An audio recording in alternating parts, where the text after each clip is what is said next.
Okay, so I think we're all set.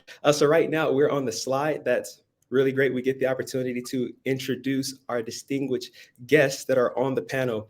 So for our guests, as you introduce yourself, if you could give us your name, position, where you work, and where you are. And we're going to start with Channing. Thank you, Dasha, and finally, Allie. Hi guys, Allie Kaiser. I am the Director of Sales Development over at Bevy. We are a community platform that allows brands to leverage their ambassadors and fans to help scale out their event strategy, drive engagement, acquisition, and adoption. And I'm calling just 10 minutes northwest of one of the other folks here out of Tempe, Arizona.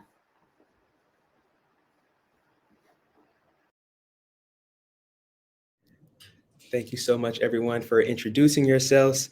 Everyone here that we have on the slide, thank you so much for being a distinguished guest and joining our panel to share some of the experiences that you have about, once again, not living in that sink or swim environment any longer.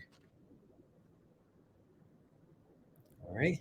So at this point, we want all of our guests, if you can come off mute, because we're getting ready to ask some really important questions that we think our listeners are going to get a lot of great information from. So all of our hosts, you can come off mute and let's get started.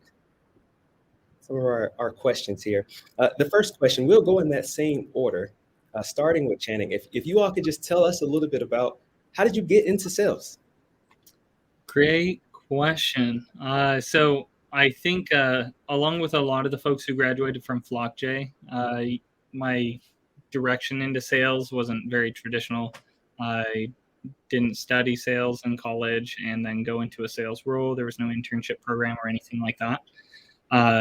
I guess where I started in sales was in retail.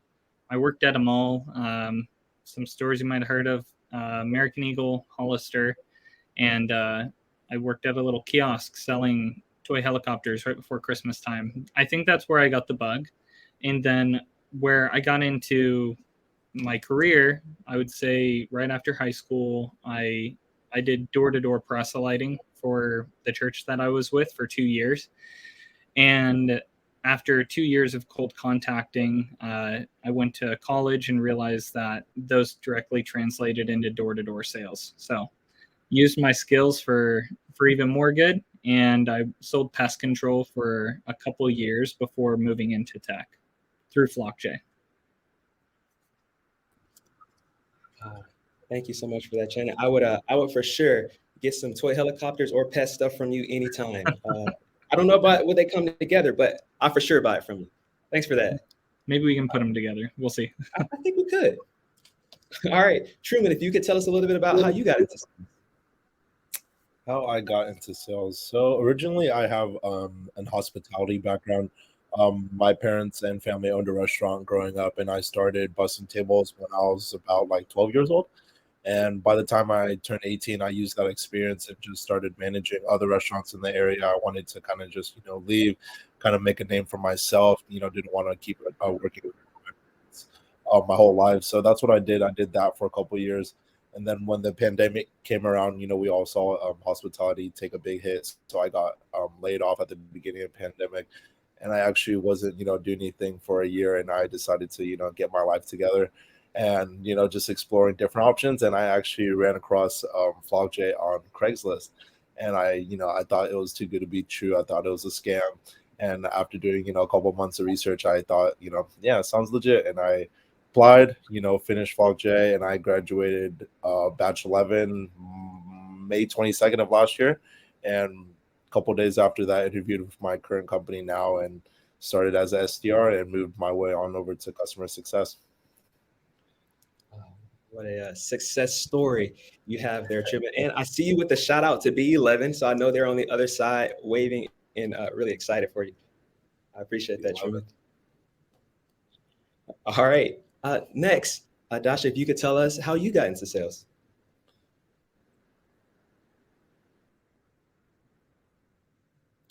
Shout out to Pablo. That's awesome. Went from selling newspapers to selling the good news to your team. So we really appreciate you sharing that history that you went through. And last but not least here, Allie, if you could share your experience getting into sales. Yeah, so I think similar to Dasha, I think I was always born into sales. I was given the gift of gab as a young age, or at a young age. I had family in sales, and they were very successful in sales. And I came from a background of working hard and like reaping the rewards and the success of the hard work that I put into it. And no better role than sales to really see and create your own success. So I was nannying. I always thought I was going to be a teacher. Moved into an SDR role early on, and a similar process, right? Was an SDR. Then I said, hey, look, I want to own and I want to manage these customers that I'm bringing in and setting meetings with. And so that kind of started my trajectory into sales and then sales leadership. Yeah, thank you for sharing that. Yeah, well, we can get some shirts that says "Create Your Own Success" because that's literally what we do plan to do, and that's something that we can do in this field. So thank you so much, Allie, for sharing. So I got a specific question, and I gotta pick on my guy Channing again. If you could start us off, I'm just kind of curious. You shared a little bit about you getting into sales through Flockjay, but could you share with us a little bit more about how you really learned the sales skill set? Yeah, I would say a big part of learning the sales skill set is trial and error, right? Thousands of doors slammed in my face, some not slammed, some just shut. But practice is definitely a big part of it. It's muscle memory, and I think the trial and error teaches you to know which questions to ask and which ones are going to dig deeper and get to the pain points that you're trying to resolve. But the way that I learned my sales skill set really was, I think it still applies today because I'm still learning. But every time I feel like I would plateau and I had nothing left to learn, I'd put myself in a situation where I was uncomfortably, I would say, under educated for that role or not quite ready for that role. And then everybody around me had something to teach me. Currently, I couldn't give you a better example than being the only mid-market rep on a team of enterprise reps who have been at the company 5+ years. I surround myself by folks who know what they're doing, who have an answer to every single question I could ever ask. And yeah, I just make sure to open my mouth when I need help. I think that's probably the gist of the answer there. Yeah, we appreciate that. So getting doors slammed in your face, probably you're right. You learned on the road there, and then also being open to receive knowledge from others. Mm-hmm. Thank you a lot, Channing. For my next question here, this one is going to go to Dasha. Kind of curious, what challenges did you face when you first started your career in sales? So this question is for Dasha. What were some of those challenges to overcome that? You said that you had some challenges that felt self-inflicted, but that winning by 1,000 cuts. We can have a lot of T-shirts at the end of the session. That's another great quote that we appreciate you sharing with us.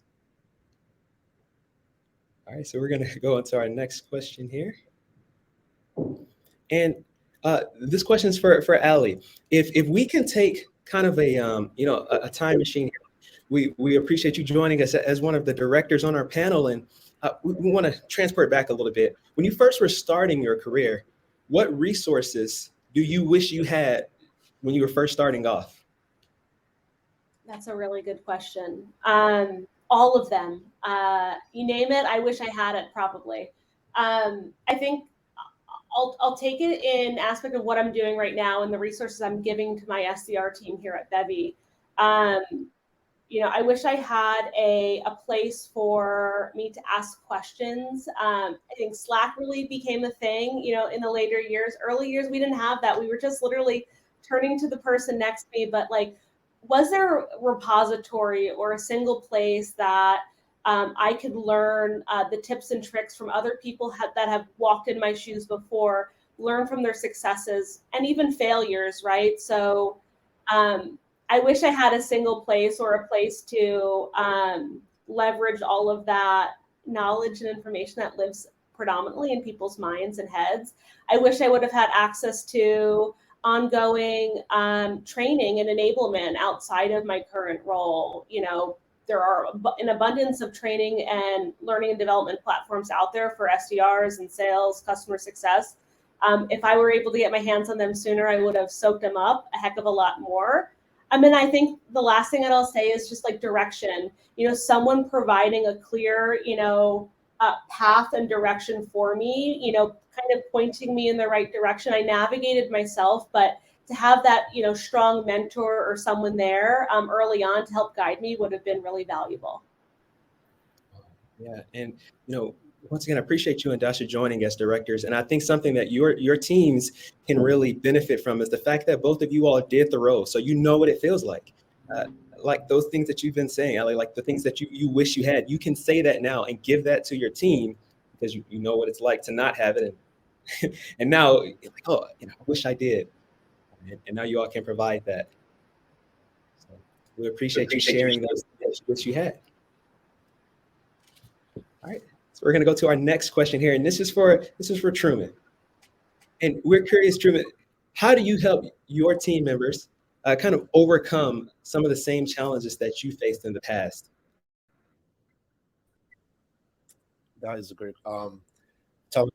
Telling my stories, I've made a lot of mistakes in my time as SDR, and I know that just telling people the stories and the things I went through, like struggles, hardships, all that. Like a funny story I always tell people is, so SalesLoft, our dollar tool, I realized like 4 months in that you can schedule emails to go out to send meeting reminder schedules, and I would just wake up early and send it out even to like East Coast accounts, and I'm Pacific time, so even for like a 9 a.m. meeting, I would wake up at 6 a.m. and send it out personally, and then people were like, dude, you could schedule that, right? And I was like, oh my god. And that was like 4 months in, that was a lesson I had to learn the hard way. But new team members that join my team, the first thing I tell them is like, hey man, you could schedule these so you don't have to, you don't have to wake up early and do that shit that I did, when I first started. Yeah, Truman, I love that. So you got that kind of learning lesson, and you make it a point to make sure that you share that with others so that they don't have to stay up that, out sending those emails. Yeah, exactly. I'll learn the hard way so other people don't have to learn the hard way. There you go. Oh, so, going back to something Dasha said about those 1,000 cuts, when you get cut, you let the other person not get cut. That's super of you. All right. Well, thank you very much, Truman. All right, we're going to go to our next question here. All right. And this question is for everyone. So in the order of that we went during introductions, we're curious, what soft skills do you think every salesperson should have? So we can start with Shannon. You can start us off. Just some soft skills you think are important. Great question. I think the best soft skill that you can have is being able to quickly come up with open-ended questions. Right. A lot of the time we think, hey, this is a path. There's an end goal that we're specifically trying to get to. You're either going to be qualified or disqualified by the end of this conversation.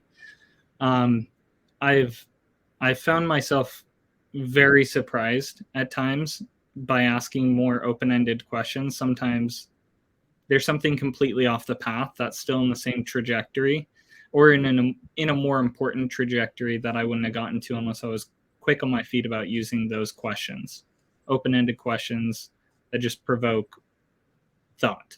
I would say from the customers. Okay, yeah, appreciate that, Shannon. Now, Truman, back to you.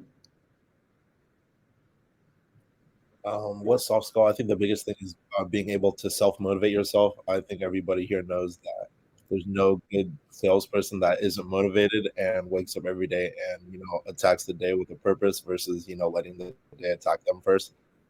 And once you start getting in the nitty-gritty of trying to close deals, trying to cold call, you gotta kick it into a different gear when everybody else is doing the same thing. And having that extra motivation is definitely just going to take you to the next level and make you stand out. Yeah, thank you, Truman. All right, Dasha, what about you on the soft skills we really need in sales? We appreciate you sharing those three. Thank you. And last but not least, Allie, what's a soft skill that you feel everyone should have in sales? I'll add some different skills here. So I'll name two. One is the ability to build a relationship in an authentic way. So being genuinely interested and listening to the prospect and trying to foster a human connection, I think is so crucially important. And coupled with that is like being naturally curious. If you're genuinely interested in the prospect and you're naturally curious to understand, what impact does the initiative have to their business? Why are they here? Why are they on the phone with you? That will lead to, really great discovery and help you build and foster a really great relationship through the sales cycle, being there to genuinely help them. Yeah. And like you're saying, people can feel that. All right, awesome. So here we'll go. This next question is going to be back to Dasha and Allie. So we're going to go to our next question here. And starting with you, Dasha, as a sales leader, if you could share with us a little bit about how you specifically build team culture where people are willing to share some of those best practices. How are you doing that?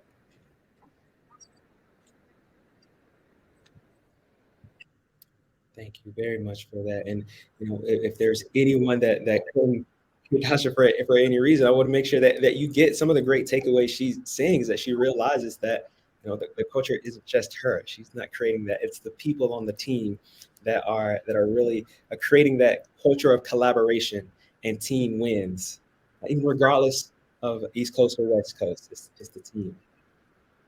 Thank you. And Allie, as a sales leader, how are you building that team culture where people are willing and excited to share best practices with each other?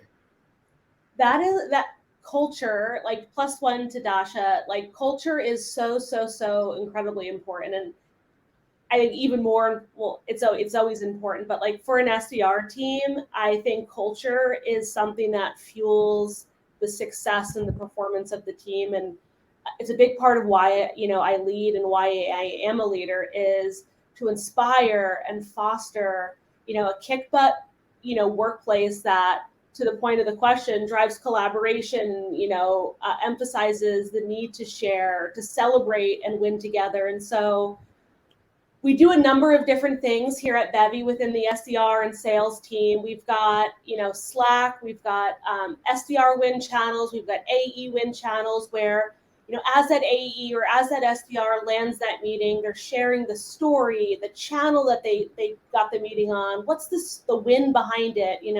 Was it someone that, told them no or hung up on them and they overcame the objection? Those bite-sized wins across the team really amplifies and I think provides everybody like that, that shiny thing to look forward to, that win it in case they're on a streak of hearing a bunch of no's on the phone or in their day-to-day. I think in Dasha's point, like culture comes from within. I can be a pillar for culture and enable it, but it also stems from my SDR leaders. It stems from the SDRs that we've hired, and I have also hired cultural adds to the team. People, and I encourage my reps and my team to add value in their own unique way. And that has turned into a number of different things over the past few months. Takeover Wednesdays on Slack channels. We've got Friendship Fridays. There's another post that we do Furry Fridays in addition to these wins so that the team is in a remote environment coming together, collaborating, and then creating that safe place to share their win or to ask that question on best practice or how somebody might do it differently. So I think culture is the pillar to then add on the sharing of best practices and learning and development within it. Yeah.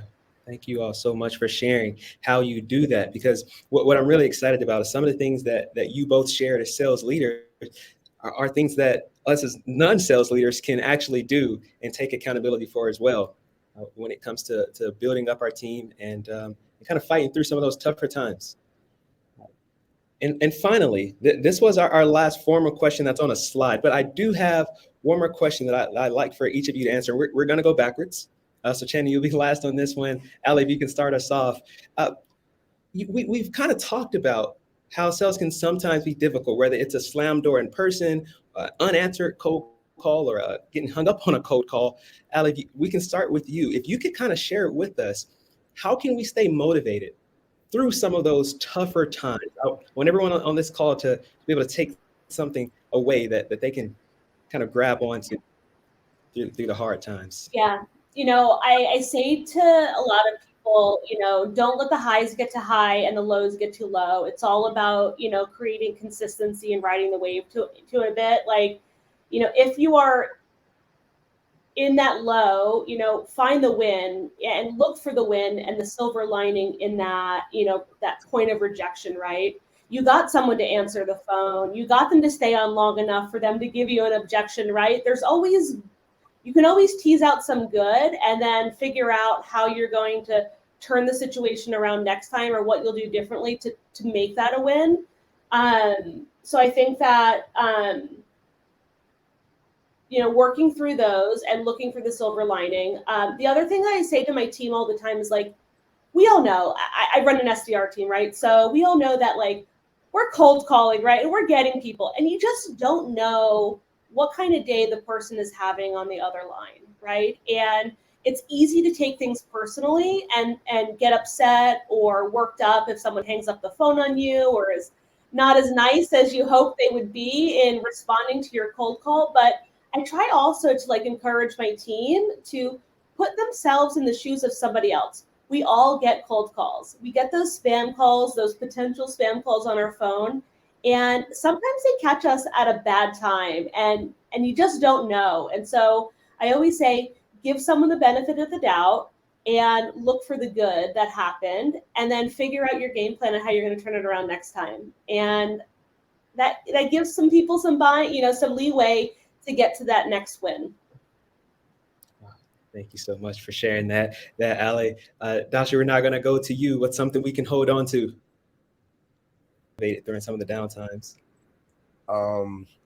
Through really tough times, I think about the people that depend on me doing well. That's not just myself. So my mom, my dad, my little brothers. It's easy to give up or just not be motivated and to not call when you just think it's only going to benefit you. But I started thinking about my family and other people that want me to do well as well. So, if I, go over to my parents' house for dinner, I don't want to tell them like I was lazy today. I didn't make all my calls. I didn't book any meetings. I want to go over to dinner and tell them that, yeah, I knocked out all my calls, set up some meetings. And that's what truly motivates me. It's the other people that I care about in my life, not just myself. Yeah, those motivating factors and finding that inspiration out. Thank you for sharing that. All right, and last, Channing, if you can share with us some words of encouragement. Yeah, one thing I could probably echo that I feel most people have heard once or twice in their sales career and their sales explorations is it's a numbers game, right? What you throw in, what you throw in at the top is eventually going to shake out down on the bottom of that big funnel.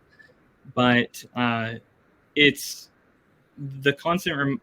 The first thing is there's always constant reminders you can give yourself, right? If it's a numbers game, every single door that gets closed just means you're one door closer to the one that's going to be open, right? Every no that you get just puts you that much closer to the yes, which will eventually come.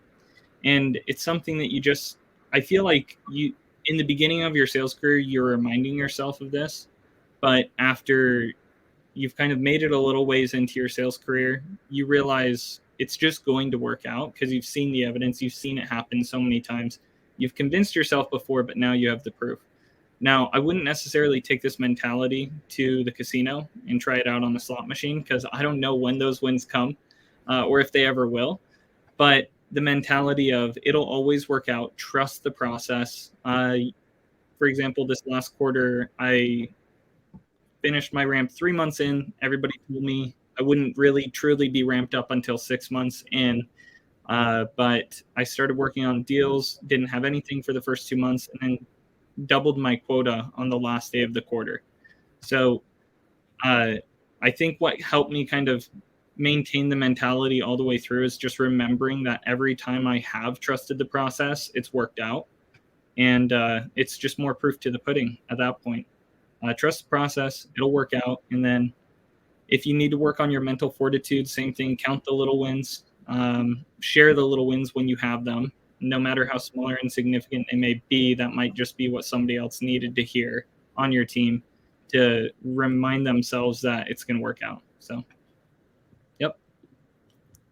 All right. Well, thank you so much, Jennifer, for sharing that. And I'm glad you gave that disclaimer because I was getting ready to head to the casino and continue the bill if I didn't win. But I appreciate you sharing with us how we can stay up. All right. So we'll go to our next slide here. And we're going to go to our next slide. And this is going to be it for the questions. And so, we'll take a second for all of you and just all of you watching, if you can just get some snaps. We can hear you and feel that energy through for our guest panel and them giving their experiences and their knowledge and sharing with us some of the great things that we can hold on to as we continue on in our career. Thank you so much to everyone. Now here, we just want to let you know a little bit about who we are at Flockjay and let you know that if you would like to bring the benefits of a community-driven learning to your organization, you can check out flockjay.com. That is our website that's hosting this webinar here. And we know that sometimes leaders like yourself can feel stretched and get overwhelmed sometimes, but we're creating a tool and platform that can help serve and grow your community and reps, just like some of the best practices our panel gave here. And with our tool and platform, I feel like we're creating a way to share some of those. So we thank everyone for joining. And once again, if you would like to learn more, you can visit flockjay.com. You can look at us on LinkedIn, Twitter, Instagram, or Facebook. And you can look us up at just Flockjay. So thank you everybody very much. And we hope that you continue to have a beautiful day. Thank you. Bye, everybody. Bye, everyone.